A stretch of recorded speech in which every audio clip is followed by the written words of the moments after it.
Nak cepat untung dengan emas? Jangan beli emas 916, beli emas 9999.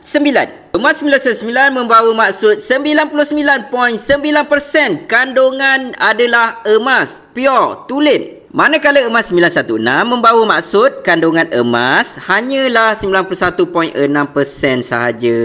Selebihnya campuran logam lain, besi, copper, silver dan sebagainya. Emas 999 kalau kita jual balik, kedai nak beli dengan harga yang tinggi. Tapi kalau emas 916 ni kita jual balik, kedai beli harga rendah je. Yelah, dia nak beli 91.6% ni je. Besi semua dia tak nak. Beli emas public gold tolak hanya 6 hingga 9% sahaja. Tapi kalau emas 916 ni, kedai tolak 20 sampai 30%. Tinggi sangat. Contohlah macam ni, kita beli RM50,000 untuk emas 999 dan juga emas 916.